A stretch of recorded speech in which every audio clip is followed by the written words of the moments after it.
bigger picture, 4-0-1 trip, just your thoughts on the trip as a whole and how you guys were able to get the job done.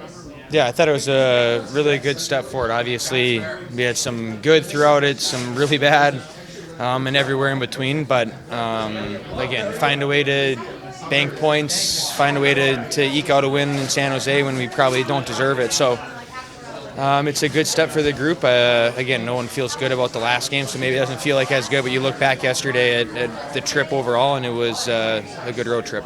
Gas tank felt fairly empty for San Jose by the end of that trip. How is the energy level this morning coming off the day off? Good. It's nice. Again, it's first longer one of the year, so guys maybe, again, fatigue sets in a little bit, maybe miss home. You got to get back used to it, but it's good. Everyone gets to come back, see family.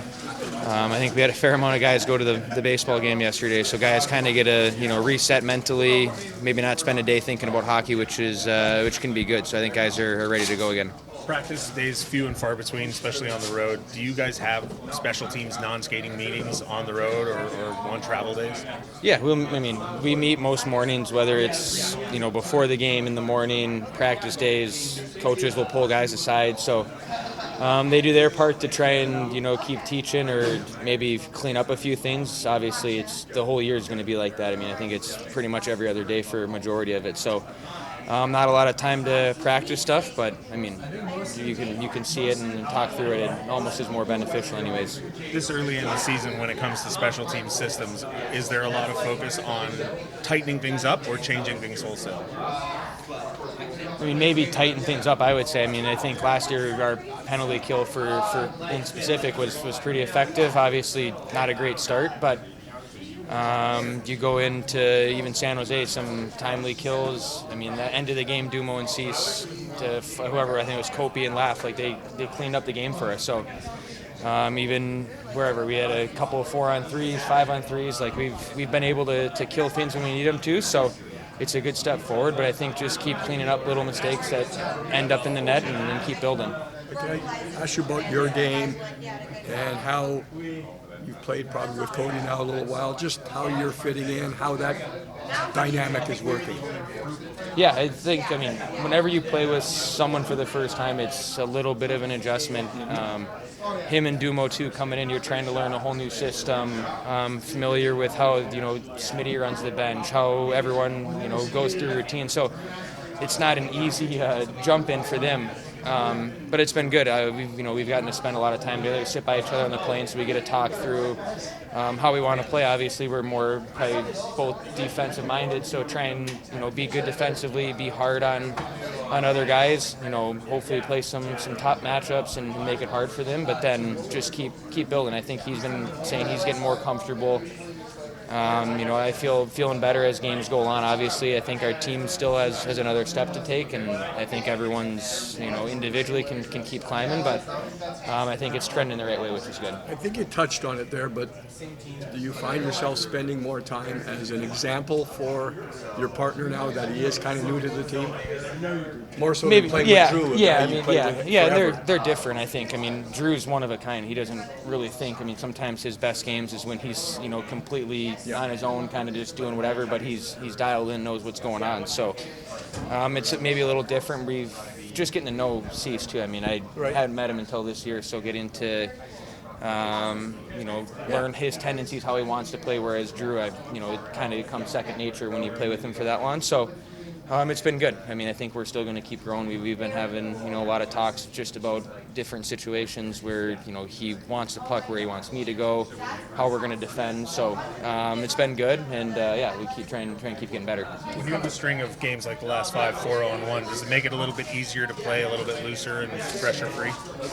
Yeah, when things go well, obviously guys are usually feeling better and maybe a little more willing to make some plays, but at the same time, that's when it can get lax sometimes and things go the other way. I think you come out of San Jose, no one's really feeling great about it. We defended for what felt like the whole game, so I think it's good to go through it early, find a way to still win, but you get to experience it, see what didn't work, and try and fix it going forward. Todd McClellan and Trent Yanni have on you early in your career? Yeah, they were awesome. Coming in as a young guy, specifically with Jans, I know Todd was part of it too, but working with Jans more, given a lot of confidence to just go out and play. Even I make some mistakes that maybe should spend the night upstairs. They kind of double down and let you stay in it and keep going through it. But I thought they were big to teach me not only how the league works, but just how to play free, try and grow your game, and they were awesome. Put me in spots to challenge and succeed all at the same time. So I think a lot of the start of mine goes to them giving me a chance. But no, they were awesome. Love getting to learn from them. The list of defensemen Trent has worked with, especially early in their careers, is pretty unbelievable. What do you think it is about him and his style and his posture that kind of helped him? I mean, he's so good with the little details, kind of how, I don't know want to say, I mean, kind of how to, especially play defensively. Obviously, he's a big dude. Wants you to play mean in the little parts of it, and he takes a lot of pride in it. So I think you kind of get contagious from that. You want to do it. He's good about bringing up plays. Not only, I mean, sometimes he'll show you video, other times he just talks through it, but makes you feel comfortable. Again, just to kind of go play free and try and enjoy it. Knows when to lean into you a little bit, but kind of keeps you free and loose off the ice, which is good.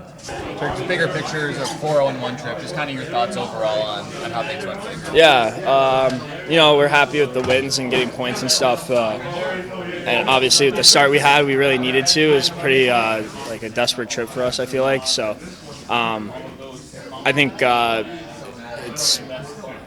we definitely could have played better.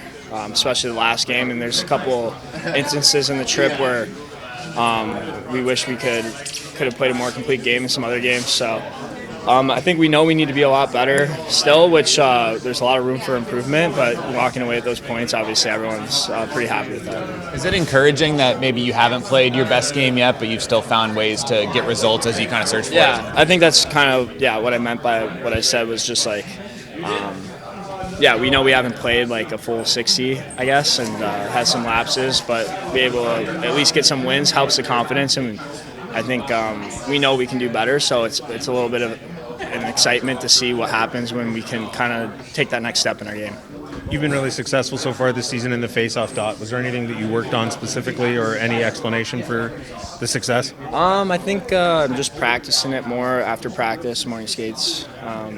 Jared Stoll works with us quite a bit, and we do video on it, so I think that definitely helps and just more of a emphasis on it. And especially like last year, I was playing more wings, so I kind of didn't really maybe focus on it as much as I probably should have, but I wasn't really playing center, so I didn't really need to take too many draws. So I think just coming in this year, I knew that's probably where I was going to be slotted for the most part. So yeah, I got to keep going. I mean, it's a lot of good guys in the face-off circle, so it's just trying to be consistent best I can. You talked previously about the increased role on the penalty kill. Has there been any communication about being good at face-offs leading to an increased role on the penalty kill? I mean, I'm sure it helps. We haven't really talked too much about it. Got a lot of really good PK guys, so I haven't really gotten too much. I don't think I've even been out there on the PK yet this year, just because with all the depth we have out there. So I think, but I think it'll definitely help me a lot. Still going to meetings? Oh yeah, I'm still there. So, I mean, the time will come, but I'll be ready for it when it does. But yeah, face-offs are obviously probably a major reason for me getting out there. Corey Perry is a guy who's been through pretty much everything in this league. Is he someone in the room that you've gone to try to pick his brain with all the experience that he brings? Yeah, I mean he's a great guy. I don't bother him too much, honestly. I kind of just try to observe him and watch more so than anything, and I think he lets his play do the talking. And yeah, he's great out there. He's in the right spots. He's so smart, and he's being, what is he, 40? And he's still this effective. It's really impressive. So, yeah, I'm really lucky to learn from him and play with him, and I just kind of observe him, and I don't bother him too much. He's a great guy though. And going back to the San Jose game, you didn't give Deneau a lot of ice time in the third period. Was that player performance, or was there something else going on? Just coach's decision. Yeah. I mean, I wanted to get us down to 3, try to break the rhythm a little bit. As you saw, it could have been a number of guys. Alex Turcotte's having a good season so far in the face-off dot. Does that fact make a decision like that easier, given that you can trust him a little bit more? Yeah, Turk's just done a good job everywhere. I don't know if you would recall. I recall a moment late in that game, he went down low in D-zone coverage. He knocked a guy off the puck, stick lifted him, stole the puck, and broke us out. So that, as well as face-offs and some of the other stuff, he got some trust, and he delivered. Good for him. Talked a lot about the energy level in the San Jose game. You get the day off. Can you tell in the morning, do you guys have the energy levels you're looking for, or do you have to kind of wait till the puck drops? Yeah, you just never quite know. But usually there's a buzz in the morning. Sometimes you can feel it. It doesn't always mean it's going to translate onto the ice. We didn't have it, let's be honest. We just did not have it. For whatever reasons, whatever you want to call it, we just did not have our game. The positive part about that is, despite not having it, and there's no question the goaltender stole us the game, we found a way. Clarkey, great goal at the end, and you leave with 2 points. We will forget about that one in 10 days, 2 weeks from now, and we'll probably be complaining about a game that we thought we should have won that we didn't over time. And so you just got to march forward, take them when you can get them. Could you share an update on Kyle Burrows and Warren Fogle as well? Yeah, well, Burr was out there today, and it was funny, I talked to him before, and he said was feeling pretty good, just some of his shots. He didn't think he was getting a lot of mustard on them, but I was watching him, he was cranking them pretty good. He wasn't taking one-timers, so when a guy starts hammering shots like that, he's getting pretty close, so that was a good indication. And Fogs, still, I would say he's not close. We haven't made an official decision. Right. Is he day-to-day? Is he week? What is he? I would say he's just not close. So whatever that means, I don't want to go too much further than that. Is there a designation, upper, lower? It's upper body, yeah. Do you think a conditioning loan could be a possibility for Burrows, considering he hasn't had the chance to play a game to this point? I have not thought about that nor talked to anybody about that. So that would be, I guess I could talk to Ken about that maybe some way down the line and have an update for you, but I don't have anything on that now. Jim, when you see Clark's effectiveness, there's a narrative that he needs to play more. Yeah. Right, but is he the one defenseman that's affected most by the penalty trouble the team has? That's it. That would be the first part, yeah. But we have to look for some more opportunities for him. He's played really well. He's had a couple games, like everybody has, but for the most part, and I've talked about him before, coming through the summer he had, the preseason, he's really, really doing a nice job. So yeah, we got to find some more ice time for him. Taking less penalties will be a start of that, Dennis, so there's no question, yeah. Jim, what did you take away from coaching with Todd McLellan? Lots. Just a terrific. I guess let me start with this. Just a terrific person. You always start there. Treated the staff, the players, I thought first class. It starts there, and then just a really good hockey mind. Just somebody with a lot of experience. Obviously, been doing it for a long time. Started young, coaching in juniors. Terrific NHL coaching career with some different, some high end players, some good teams. He had got McDavid and Draisaitl started in Edmonton, so there was just a lot of things. Just good to be in the room talking hockey with him day after day. When you have a guy who's coached that much and in that many different kinds of situations, he's game one, he kind of makes a declarative statement after a game. They go on and they win 5 in a row. Yeah. Knowing when to push those buttons. Right. Value that, and how hard is that? Yeah, I think that's something you probably learn with over time. You spend a lot of times in the room and understanding your team. I think that's the one that's really important, is trying to get the best feel from your team. I can watch Detroit and I can think, I wonder what's going on there. He knows. Just like, I would say with our team, our coaches know. You never know until you're exactly in that room, and I thought Todd had a really good feel for that. So it was what his team needed, and he hit the nail on the head. Last few games, power play, not getting the looks that you want to get. What do you need to see from that? Yeah, I think if you look at the last 2 games, and Juice and I talked about this morning, when you're not really feeling good at 5-on-5, it's hard to jump into the power play and start feeling good. They usually work hand in hand.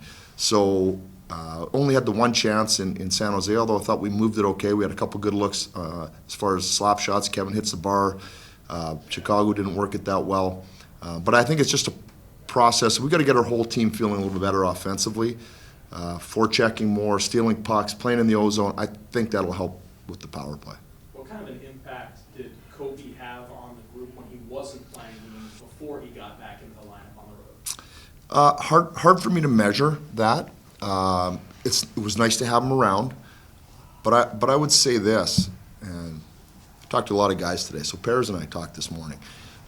I thought we cut a pretty good break, that the fact that when Kopi went out, Paris came back in right away. And, you know, even though he's new to the team and all that, similar type of presence. And I thought, you know, I would have, glad we didn't see what it was like without both of them for extended period of time. Paris is a quiet guy, much like Kopi, but they have a presence, what they've done in the league. So I thought that really helped us through the road trip. Jim, another player got paid big time today, Majors, now and Colorado.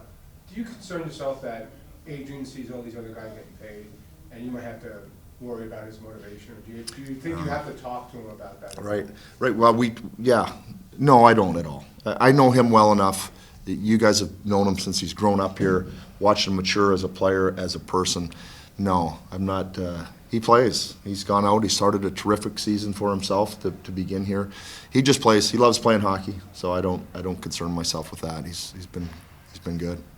What have you seen from Detroit? What's the key tonight against them? Well, you know, Todd's got them playing structured. They don't cheat. They don't take a lot of chances. So you're going to have to earn your opportunities. They don't give them to you easy. And, you know, that for us has been a bit of a problem over the last couple of games. So we're going to have to forecheck. We've talked about this for the last few games. Haven't done a great job, but we're going to have to forecheck. We're going to have to earn our chances.